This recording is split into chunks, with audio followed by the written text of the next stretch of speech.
Si votre maison est votre château, une île privée est un royaume. Et si un royaume ne doit pas nécessairement vous coûter un bras, puisque vous pouvez en acheter un pour environ 50 000 $. De nombreuses personnes parmi les plus riches du monde ont fait l'acquisition de bien plus grands royaumes pour s'y cacher. Chacun a ses propres raisons d'acheter une île, mais généralement, c'est pour construire un paradis tropical. Des plages de sable blanc infini, des jungles entières et l'océan, tout cela à votre porte. Posséder une île privée n'est pas seulement synonyme d'intimité et de tranquillité d'esprit, mais aussi de statut social. La fascination pour les îles s'appelle l'islomanie, et c'est certainement un achat de passion. Elle permet aux propriétaires d'avoir le prestige de faire quelque chose que très peu ont fait. Aujourd'hui, nous allons examiner quelques îles privées appartenant à des milliardaires, qu'il s'agisse de havres de paix isolés ou de stations balnéaires. Bienvenue sur notre chaîne. Avant de commencer, assurez-vous d'appuyer sur le bouton d'abonnement et de faire sonner la cloche afin d'être informé chaque fois que nous mettons une vidéo en ligne.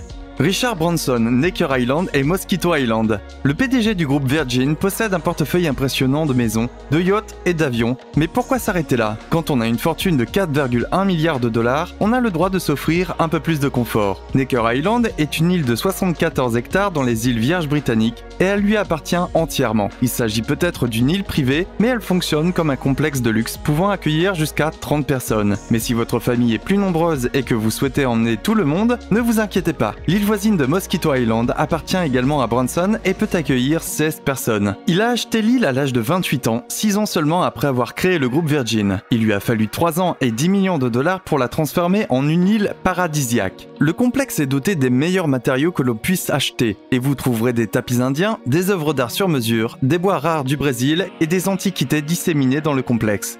L'île abrite une villa de 10 chambres située en haut de la colline au-dessus de la plage et offrant une vue imprenable sur l'océan. Combien vous coûtera une retraite sur Necker Island?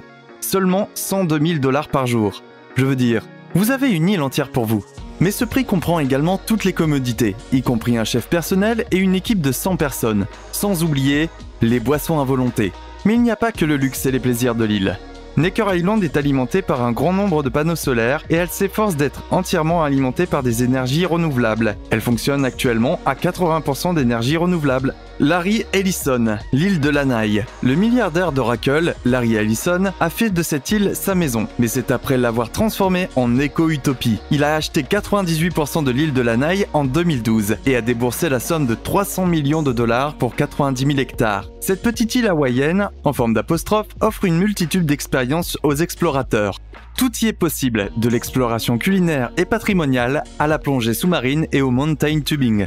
L'île abrite des plages paradisiaques, des complexes hôteliers haute de gamme et bien sûr la propriété d'Ellison, d'une valeur de 4,15 millions de $. Il veut faire de l'île une destination touristique, mais ses projets ne s'arrêtent pas là. Selon le New York Times, il veut également créer la première communauté économiquement viable et 100% verte. Ses objectifs vont de la généralisation des énergies renouvelables à la mise en place de stations de recharge pour les voitures électriques. Ce dernier point ne devrait pas poser de problème puisque Larry Ellison est un ami proche d'Elon Musk, le milliardaire de Tesla. Henry Jarecki, l'île de Guana. Située dans les îles Vierges britanniques, Guana appartient entièrement à Henry Jarecki, un universitaire et entrepreneur américain. S'étendant sur 850 hectares et contenant 7 plage, Guana est l'une des rares îles privées de cette partie du monde qui soit intacte et vierge. Des montagnes majestueuses et des sentiers de randonnée à couper le souffle composent ce joyau des îles Vierges britanniques.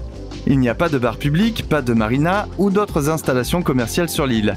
C'est dire à quel point la vie privée est importante pour eux. L'élégance du complexe et sa promesse d'isolement absolu en ont fait l'escapade préférée des grands noms de l'art et de la politique. Cet hôtel, créé en 1934, est construit en pierre et en corail et profite des vues magnifiques sur les Caraïbes et l'Atlantique. Jarecki a acheté Guana en 1975 pour 16,5 millions de $ et a commencé à améliorer l'hébergement et les autres installations de l'île dans le but de maintenir le style et l'ambiance historique de l'île.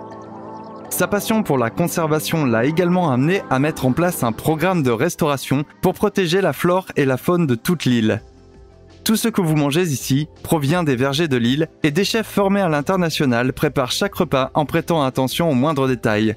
Comme il l'affirme sur le site web, le plus dur dans un voyage à Guana est de le quitter. Mark Zuckerberg, l'île de Kauai. Ce n'est un secret pour personne que Mark Zuckerberg tient à sa vie privée. Le milliardaire de Facebook est connu pour avoir acheté les 4 maisons adjacentes à sa maison de Palo Alto afin que personne ne puisse emménager à côté de lui. Mais c'est son investissement à Hawaï qui a fait la une des journaux. En 2014, Zuckerberg a acheté une propriété sur l'île Hawaï de Kauai. L'achat lui a coûté 100 millions de dollars et comprend 2 parcelles. La Kawaina Plantation, une ancienne plantation de canne à sucre, et la Pila'i Beach, une propriété avec une plage de sable blanc. La région dispose également d'une ferme biologique en activité avec une variété de cultures comme le gingembre et le curcuma. Mais si vous espérez réserver des billets pour cette île, comme vous pouvez le faire pour les autres, nous avons de mauvaises nouvelles. Selon les brochures, l'espace peut accueillir environ 80 maisons, mais Zuckerberg ne va en construire qu'une seule. Il n'y a pas plus privé que cela. Nous ne pensons pas qu'il fera une station balnéaire et invitera quelqu'un de sitôt. Sa maison fera environ 600 mètres carrés et disposera d'un quartier général de sécurité. On pourrait tout aussi bien l'appeler Fort Knox à ce stade. Ted Turner, l'île Saint-Phillips. Mais ne perdez pas courage, il y a encore quelques îles privées où vous pouvez aller. La première chose que vous remarquerez sur l'île Saint-Phillips, c'est probablement ce qu'il n'y est pas. Il n'y a pas d'empreinte de pas sur la plage et pas de sons autres que ceux des animaux. Pas de route et pas de personnes autres que celles avec lesquelles vous êtes venus.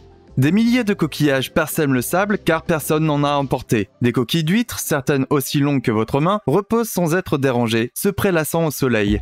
Il n'est pas étonnant que Ted Turner ait acheté cette île. Le fondateur de CNN News a acheté l'île en 1979 pour 23,8 millions de dollars, à la fois pour capturer un morceau de Low Country qu'il aimait et pour la garder intacte. Il n'y a pas d'hôtel sur l'île, ni de terrain de golf, mais il y a de nombreuses possibilités de se connecter avec la nature et de vivre l'expérience Saint-Phillips.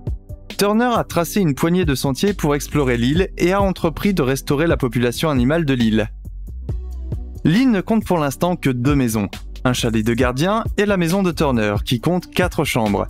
Cette dernière, située à 6 km à l'intérieur des terres, comporte un porche confortable qui fait face à l'océan Atlantique. Aujourd'hui, vous pouvez prendre un ferry depuis le Hunting Island State Park jusqu'à Saint-Phillips et suivre les sentiers balisés par Ted Turner lui-même. Dietrich Mateschitz, l'île Laucala. Si vous avez toujours eu envie d'une escapade sur l'île privée d'un milliardaire, nous avons ce qu'il vous faut. Mateschitz, homme d'affaires et propriétaire à 49% de Red Bull, a acheté l'île pour 13 millions de dollars et a investi 30 millions pour la transformer en l'une des îles les plus luxueuses du monde. Il a fait appel à Lynn Hunt London pour faire de l'île un lieu de villégiature où les célébrités et les personnalités publiques pourraient échapper aux paparazzi. Toutes les relations publiques sont interdites sur l'île, si bien que très peu d'images et de vidéos de l'espace circulent sur Internet. Comprenant 25 villas, chaque bâtiment a fait l'objet d'un réaménagement complet pour vous faire vivre l'expérience idyllique de l'île. Ici, la forêt tropicale rencontre les plages de sable blanc. Vos randonnées vous feront traverser des plantations de cocotiers et des montagnes volcaniques. Votre refuge sur l'île est conçu en tenant compte de l'environnement. Une nature généreuse et l'esprit libre de la nature sauvage. Des belles courbes et des toits de chaume composent votre spacieuse villa. Vous disposez de plusieurs jardins privés avec des piscines à débordement donnant sur la plus belle vue qui soit. Ici, style et durabilité vont de pair, des fibres de bois naturelles intégrées dans le design, aux orchidées sauvages et aux produits biologiques cultivés ici même sur l'île de Laucala. Et ce sont les îles privées des milliardaires. Laquelle aimeriez-vous visiter? Faites-le nous savoir dans les commentaires ci-dessous. Si vous avez apprécié cette vidéo, cliquez sur le bouton j'aime et consultez la chaîne pour d'autres vidéos de ce type. Merci d'avoir regardé et à la prochaine!